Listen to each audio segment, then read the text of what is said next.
The chill of a cold winter's night has me within its grasp. As I sluggishly paced myself among the willows, I saw the branches dangling like sharp, dismal claws waiting to slash me. Yet as I pushed through the forest, they never once touched me.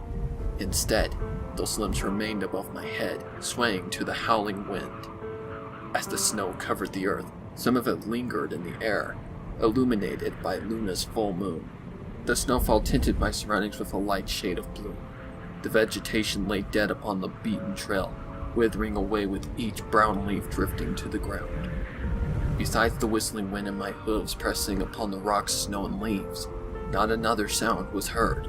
No birds chirped and no critter spoke, making the landscape seem utterly lifeless.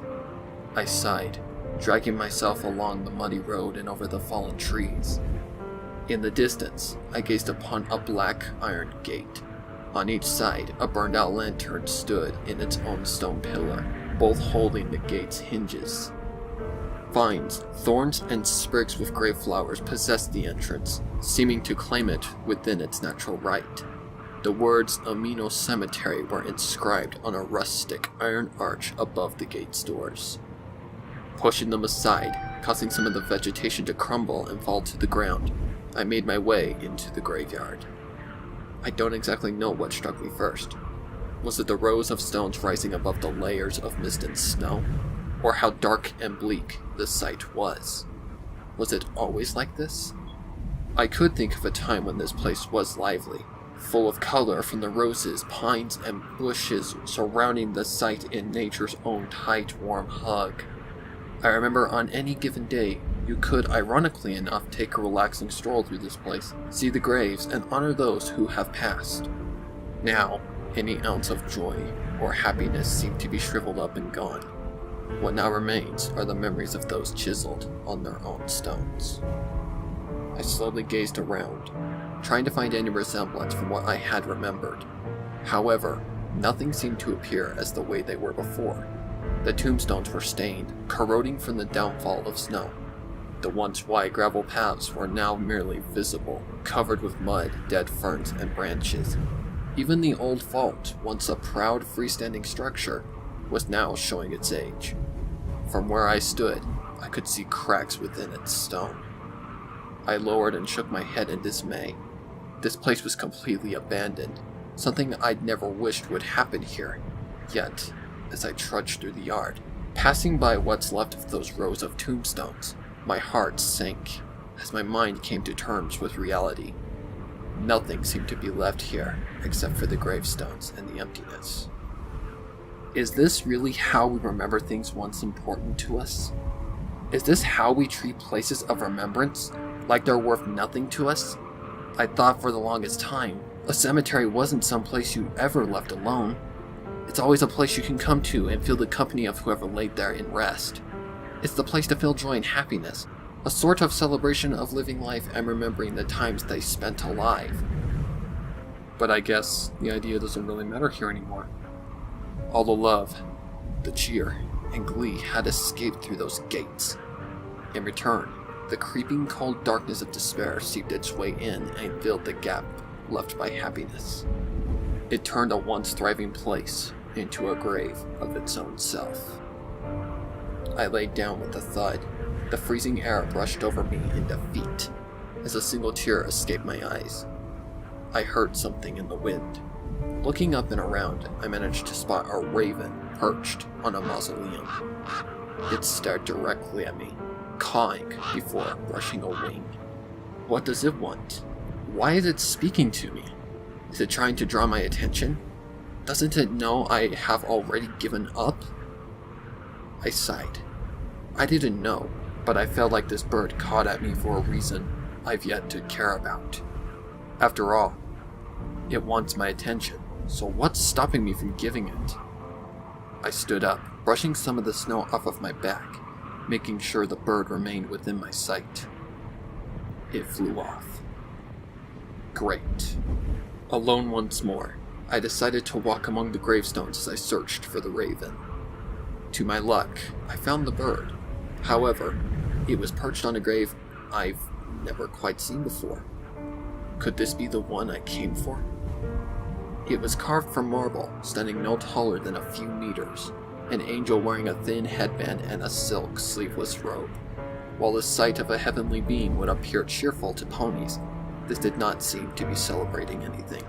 In fact, it was doing merely the opposite, laying itself over a curved, boxed tombstone. This angel appeared to be grieving over whoever was laid to rest there. What is this? I had no clue on how to react to such a sight. For one, I had to wonder if this was the grave. If this was the final resting site of someone close to me. If, after all these years of exploring cemeteries throughout Equestria, my efforts had finally paid off. Is it the final resting place of my wife? With a burst of desperation, I leaned up against the tomb and brushed away the snow, trying to uncover any sort of inscription to whom the grave belonged to. At long last, after clearing out any natural obstructions, I could see some sort of name engraved in the stone. While the first of it was scratched up, I could make out the last name to be Grief. Grief. It's what I felt after I found it. It's what I felt after my hopes grew, only to be trampled and stomped into the ground. Grief was not her last name, nor was it her first. But now I guess it's something I'd label her as. She's done this to me, to cause such grief over her death. I drew my head down and covered it with my hooves. How could I have been so naive? How could I have let this happen in the first place? I was her husband, for crying out loud.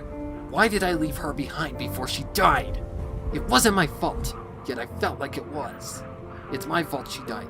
It must be. Right? I could have said no. I could have tried to persuade her from leaving me behind at home. But I let her go. I let her go, and now she's lost because of me. At this point, I could believe I'll never be able to find her ever again. I then heard tapping. I pulled my head up and saw the raven once more, pecking at an olive branch, lying on the petal of the angel's grave. It too was carved from the same stone as the divine being. It rested below the left hand of the angel, appearing as if she purposely dropped it, while the other cushioned her head. She laid over the gravestone. The raven tapped at the branch once more, and it started to annoy me. In fact, it seemed irritating to hear the raven pecking at the branch, which wasn't real to even begin with. I came here to find answers and think to myself, how could I think with this bird tapping its beak on marble? I stared at the bird, irked by my peace of mind being broken by the tapping. How stupid is this thing?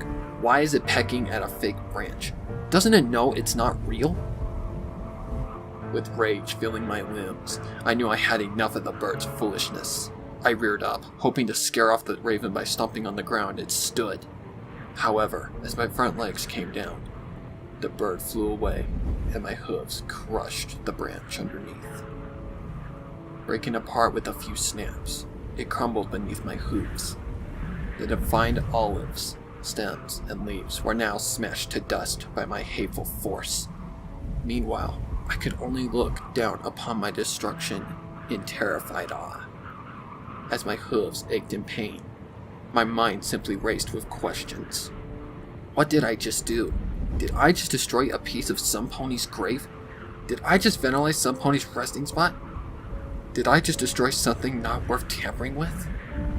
As I lifted my 4 hooves off of the ground, I laid down in the snow and held them close to me. They throbbed from the force it took to break apart the marble branch, making me whimper in agony. Was it necessary for me to act in such a manner? The bird did annoy me, but I didn't have to rear up and strike the branch. I could have easily just said, "Shoo," and it would have flew off. I sighed, knowing I didn't. Now, because of my actions, a piece of a wonderful sculpture was broken beyond repair, covered by a downfall of snow. If I had magic or the ability to work with a chisel, I would try to carefully piece by piece restore the olive branch. However, I lacked those abilities. Thus, any effort on my behalf would be seemingly worthless. Whoever sculpted each painstaking detail into this gravestone, I applaud your intricate work. She's a beautiful angel, one nearing the elegance and charm of Princess Celestia herself. Such a divine being she is, with beauty and grace complementing her perfect feminine form. One would be proud and happy to have such goddess qualities, to which any pony would think nothing would be able to drag her down.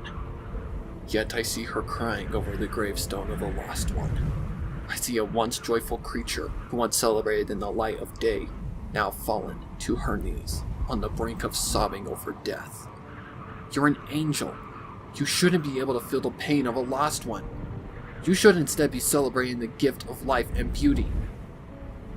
I sighed, the freezing wind brushing over my coat. While the physical pain in my hooves were gone, the agony within me remained. Dipping my head, I felt the weight of distress crush it inward. My body shook in cold misery as tears fell from my eyes. I never knew that angels could feel pain too. How can one know joy and love if they never suffered in life? How can one know happiness if they never knew despair? How can one soul live without knowing their emotions? I wiped my tears from my eyes, breathing in the fresh winter air. As I exhaled, the weight on my mind was lifted by a thought. With a sigh of relief, I realized I've wasted too much time ignoring the truth. Until now, I never accepted the fact and the pain that it came with. The fact is, I'll never be able to find her ever again. I'll never be able to hold her close to me again. I'll never be able to kiss her, talk to her, or take slow walks with her ever again. I'll never be able to tell her how much I loved, cherished, and adored her. She was my angel, now fallen. I rose to my hooves, while the thought of her was still hard to bear. If I knew my wife well, she'd be saying, "Don't cry, because I'm not gone. I'm just not with you right now. So don't you fret. I know I'll be seeing you soon. So enjoy your life until then." I nodded my head with a half-hearted grin, the cold tears still wet on my face. She wasn't with me right now, but I knew I'd be with her again sometime in the future. So why was I crying? Well, maybe it's because I still miss her, but that will never change. As I stood, I gazed beyond the cemetery and saw the sun break the horizon. It was morning. The once bleak gravestone shone like pearls in the sunlight. A new gust of warm wind swept through the cemetery, already melting some of the snow off my coat. To my humble surprise, I also saw the raven from before, posting on a bust. It cawed out to Equestria, as if to announce my revelation. I could only bow my head and smile. Nevermore.